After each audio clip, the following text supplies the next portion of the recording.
in our conversation yesterday, Nelly and I started to explore rituals. So I'm going to continue on the topic. And rituals have a long history in both spiritual and secular practices, but they only appear in one Buddhist list. And it's the list of fetters, Fetters. And I thought that was interesting. A fetter um, in Buddhism, it literally means a shackle or a bond, something that shackles us.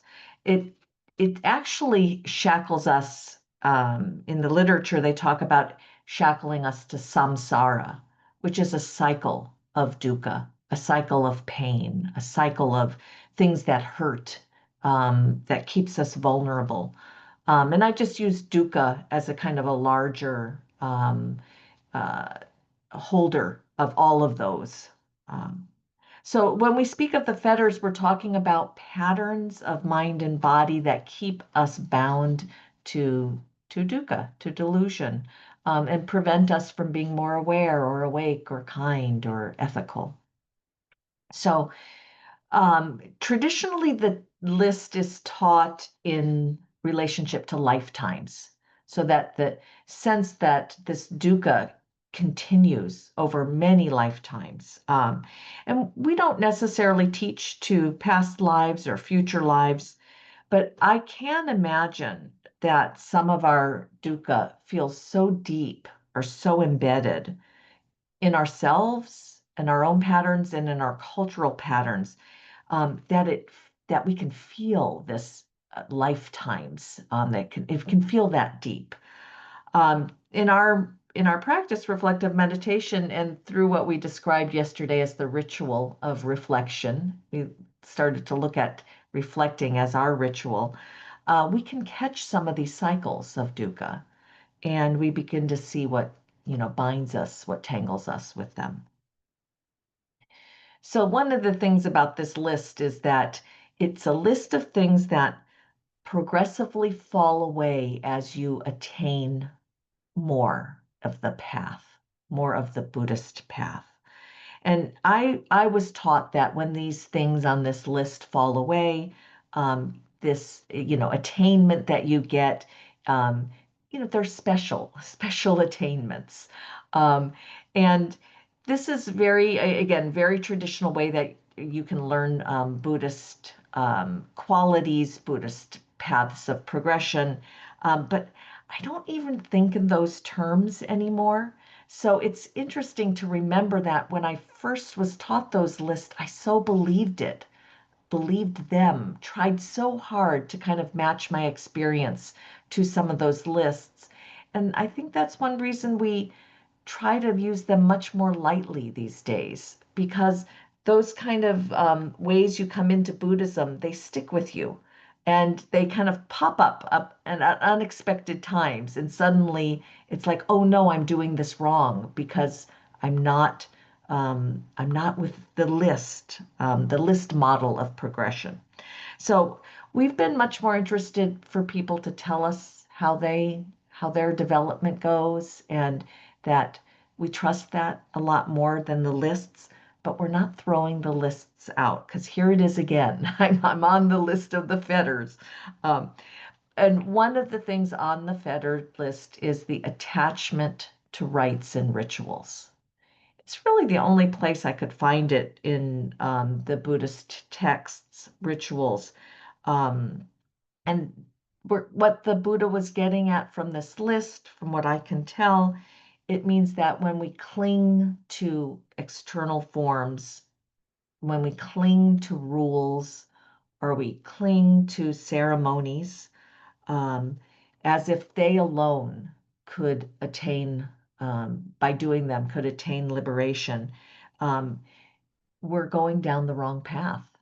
We're not really understanding that there's supports for ethical living, supports for wisdom, supports for compassion.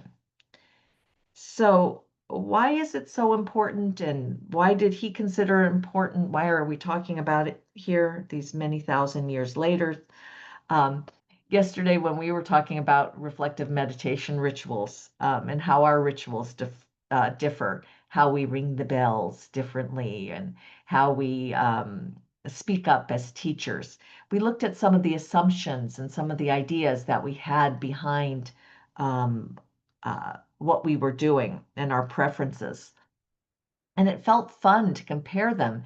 And it was, we were curious, but it was light. It wasn't something that really held um, uh, a deeply held belief of what's right or wrong. We weren't really looking for that. But the Buddha had to call that out with some rituals. And he actually did call some things wrong, wrong. He said, don't do this. It will lead to an unwholesome, more entanglement, more harm. Um, and really, it's because I think these rituals that we do contain our deepest views and beliefs. And they are beliefs of what perfection, of what we see as a goal or an aspiration. But they also, like I said, they hold our rights and wrongs. So he looked at his extreme practices. He talked really about it from his experience, and he took up an extreme practice of asceticism. And this is an extreme restricting or restraint or renunciation.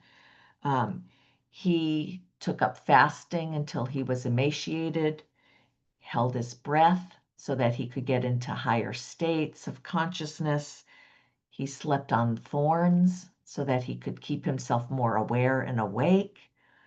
I kind of think of pinching myself sometimes to keep myself awake. That's as close to sleeping on thorns that I've got. But he has found ways to endure pain all of these in order to burn off defilements. And he discovered that those practices didn't lead to freedom. They just led to more reinforcement of asceticism. He had to keep doing those practices to try to get some benefit out of them. And he was really willing to call that a wrong path, mistaking the means, those rituals, for the end, which was really freedom or liberation from, again, dukkha. So I have tried some extreme things in my lifetime. You're not going to get my list, but haven't we all? And he might be just as horrified by my list as I am by his, because it's really hard to hear that he did that to himself to search for freedom. Um, so when I was preparing for this talk today, I looked up the Fetters, I looked up some of these extremes, and really kind of considering how we have to go to the extremes to find a middle way. That the extremes can't just be taken off the table. That we have to go to our own individual extremes, and the world goes to its extremes. Um, and we're in extreme right now, I'd say, in the world. And while I was writing this, or typing this, I noticed I misspelled right, RITE, a rite in ritual as right, RIGHT, as our rights. And I thought of the attachment that I have to rights, RIGHTS, especially as today is Labor Day. And we're setting aside, a day, a vacation day, for the US to honor the struggles of working people, for securing their rights, the rights for fair wages, rights for safe conditions, and rights for dignity. Um, and I can go through my list of rights that I'm attached to: human rights, all skin color rights, gay rights, workers' rights, um, women's rights. And I think, and I've been just kind of ending the talk a little bit more into wondering, how often we have to go to extremes for these rights. Um, that we've seen that collectively and with individuals. Individuals have given up their life for these rights. And how yet within that, I don't want to go to the kind of hating or the extremes of hate or ill will or actually harm to others to hold these rights. And yet that's had to happen often throughout our history. So I think I'm just going to end with, that again, I'll say it like this: the extremes aren't off the table. We live in an extreme now. How do we act within this extreme? We may be able to learn from that, to find our own middle way through this time, politically, socially, and individually. It sounds like an AI wrap up, but I am gonna just end there. It sounded a little too canned for me, but we will go into our practice now. I'm